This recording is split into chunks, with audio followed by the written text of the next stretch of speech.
ഉമ്മല്ലേ ഇപ്പം നോമ്പറക്കാൻ നേരത്തേക്ക് ഒരു നാരങ്ങ വെള്ളം ഉണ്ടാവും, തരിക്കഞ്ഞി ഉണ്ടാവും. തരിക്കഞ്ഞി എല്ലാ ദിവസവും ഉണ്ടാവാറുണ്ട് മിക്കവാറും. ഈ തരിക്കഞ്ഞി ഉണ്ടാക്കാൻ എത്ര എളുപ്പമാണ്. ഞാൻ തരിക്കഞ്ഞി ഉണ്ടാക്കുന്നതേ, ഒരു തരിക്കഞ്ഞി ഒരു നാരങ്ങ വെള്ളം ഉണ്ടെങ്കിൽ നോമ്പ് തുറക്കാൻ നല്ല കുശാലാണ്. ശരിയാണ്. അപ്പോൾ വയറും നിറയും, സന്തോഷമായിരിക്കും മക്കൾക്കും. അപ്പം ഞാൻ തരിക്കഞ്ഞി ഉണ്ടാക്കുന്നത് വളരെ സിമ്പിളായിട്ടാണ് ഉണ്ടാക്കുന്നത്. അത് ഞാൻ എങ്ങനെ ഉണ്ടാക്കുകയെന്ന് നിങ്ങൾക്ക് ഞാൻ കാണിച്ചു തരാം. ഇനിയിപ്പം നിങ്ങളൊക്കെ ഉണ്ടാക്കുന്നത് വേറെ രീതിയിലാവും. അതുകൂടി എനിക്ക് കമൻറ്റിൽ പറഞ്ഞു തരികയാണെങ്കിൽ ഞാൻ അതേപോലെ ഞാൻ ഉണ്ടാക്കി നോക്കാം എങ്ങനെയുണ്ടെന്ന്. അപ്പോൾ അത് ടേസ്റ്റോ ഇത് ടേസ്റ്റോ ഉണ്ട് നമുക്ക് പരീക്ഷിക്കാമല്ലോ.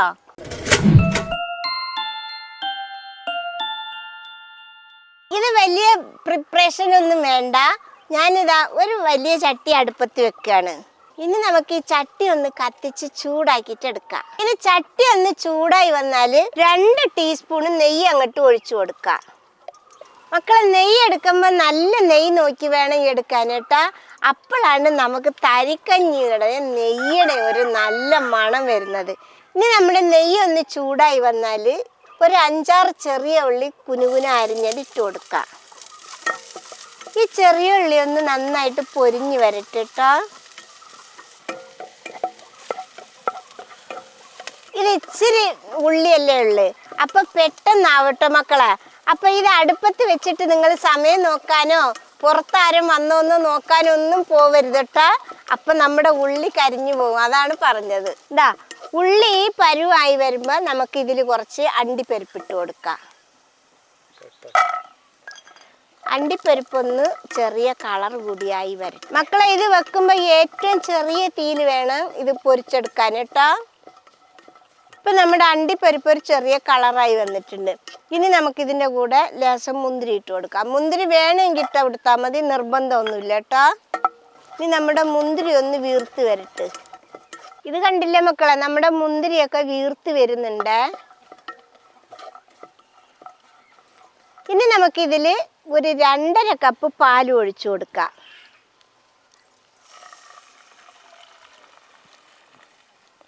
മക്കളെ, നമ്മൾ പാൽ ഒഴിക്കുമ്പോൾ നല്ല കട്ടിയുള്ള പാൽ ഒഴിക്കണം കേട്ടോ. അപ്പോഴാണ് തരിക്കഞ്ചിക്ക് ഒരു ടേസ്റ്റ് ഉണ്ടാവുള്ളൂ. മക്കളെ, ഇനി നമുക്കിതിൽ 1 കപ്പ് വെള്ളം ഒഴിച്ചു കൊടുക്കാം. ഞാൻ നല്ല കട്ടിയുള്ള പാലാണ് എടുത്തിക്കണത് കേട്ടോ, അതാണ് ഞാൻ വെള്ളം ഒഴിച്ചു കൊടുക്കുന്നത്. സാധാ പാലാണെങ്കിൽ വെള്ളമൊന്നും ഒഴിക്കേണ്ട ആവശ്യമില്ല. ഇനി നമ്മുടെ പാലൊന്ന് നന്നായിട്ട് വെട്ടി തിളച്ച് വരട്ടെ. മക്കളെ, നമ്മൾ പാല് തിളപ്പിക്കുമ്പോൾ പാലിങ്ങനെ കൈവിടാതെ ഇളക്കിക്കൊണ്ടിരിക്കണം കേട്ടോ, അല്ലെങ്കിൽ പാട കെട്ടും. പാട കെട്ടിയ പാലിൻ്റെ കട്ടി അങ്ങ് പോവും. ഇനിയിപ്പോൾ തരിക്കഞ്ഞി ഉണ്ടാക്കുമ്പോൾ മാത്രമല്ല, എന്തുണ്ടാക്കുമ്പോഴും പാല് കൊണ്ടുണ്ടാക്കുമ്പോൾ പാലിങ്ങനെ ഇളക്കിക്കൊണ്ടിരുന്നില്ലെങ്കിൽ പാട കെട്ടുള്ളൂ. അപ്പം ആ പാടയിലാണ് ആ പാലിൻ്റെ ഇച്ചിരി ടേസ്റ്റ് ഉണ്ടാവുള്ളൂ. നെയ്യെടുത്ത പാലല്ലേ നമുക്ക് കിട്ടുക, ഉള്ളത് അങ്ങ് പോകും. ഇപ്പം നമ്മുടെ പാല് നല്ല ചൂടായി വന്നിട്ടുണ്ട്. ഈ സമയത്ത് ഇനി നമുക്ക് അതിന് മധുരത്തിന് വേണ്ട പഞ്ചസാര ഇട്ട് കൊടുക്കാം. ഞാനിതിൽ ഒരു 1/2 കപ്പിനെക്കാളും ലേശം കുറച്ച് പഞ്ചസാരയാണ് ഇടുന്നത്. എന്ന് വെച്ചാൽ 1 കപ്പിൻ്റെ 1/3 പഞ്ചസാര. മധുരം ഒന്ന് ബാലൻസ് ചെയ്യാൻ വേണ്ടി ഒരു നുള്ളു ഉപ്പിട്ട് കൊടുക്കാം. ഇനി ഇത് നന്നായിട്ടൊന്ന് ഇളക്കി ഒന്നുകൂടി ഒന്ന് തിളച്ച് പഞ്ചസാരയൊക്കെ ഒന്ന് അലിഞ്ഞു വരട്ടെ. അതുവരെ നമുക്ക് ഇളക്കി കൊടുക്കാം. ഇനി ഇത് തിളച്ച് കഴിഞ്ഞാൽ ഒരു മീഡിയം തീ വെച്ച് കൊടുത്താൽ മതി കേട്ടോ. അപ്പോൾ കണ്ടില്ലേ മക്കളെ, നമ്മുടെ പാല് വെട്ടി തിളച്ച് വരുന്നുണ്ട്. നമുക്കിനി ഈ സമയത്ത് നമുക്ക് റവ ഇട്ട് കൊടുക്കണം. ഞാൻ റവ എടുത്തിട്ടുള്ളത് 1/2 കപ്പിൻ്റെ കുറച്ച് കുറവായിട്ടാണ് എടുത്തിട്ടുള്ളത്, പഞ്ചസാരയുടെ അതേ അളവ്. ഇനി നമുക്ക് ഈ റവ ഇട്ട് കൊടുക്കുമ്പോൾ കുറേശ്ശെ ഇട്ട് കൊടുത്ത് ഇങ്ങനെ ഇളക്കി കൊടുക്കണം. ഒന്നിച്ചിട്ടിട്ടാ എന്തുണ്ടെച്ചിട്ടാ റവ കട്ട പിടിച്ചു പോവും. ഈ റവ എടുക്കുമ്പോൾ പച്ച റവയാണ് നല്ലത്, എന്നാൽ വറുത്തതെടുത്താലും കുഴപ്പമൊന്നുമില്ല. പിന്നെ റവ എടുക്കുമ്പോൾ കൂടാൻ പാടില്ല കേട്ടോ, കുറഞ്ഞാലും കുഴപ്പമില്ല. കൂടിയാൽ തണുക്കുമ്പോൾ നല്ല കട്ടയായി പോവും, അതുകൊണ്ടാണ് കൂടാൻ പാടില്ല പറഞ്ഞത്. അതും റവ വേകുന്നവരെ നമുക്ക് ഇങ്ങനെ ഇളക്കി കൊടുത്തോണ്ടിരിക്കാം. ഇനി നമുക്കിതിൽ ലേശം ഏലക്കപ്പൊടി ഇട്ട് കൊടുക്കാം. ഇതാ ഒരു 1/4 ടീസ്പൂൺ അവില് ഏലക്കപ്പൊടി ഇട്ട് കൊടുക്കാം. ഇതൊന്നുകൂടി നന്നായിട്ട് ഇളക്കി കൊടുക്കാം. ഇതിനി ഒന്ന് തിളച്ച് വരട്ടെ. മക്കളെ, നമ്മൾ റവ ഇട്ടിട്ട് ഇളക്കിയിട്ട് കട്ടി കൂടുകയാണെന്ന് തോന്നുകയാണെങ്കിൽ ഇച്ചിരി വെള്ളമോ പാലോ ഒഴിച്ച് ലൂസാക്കുക.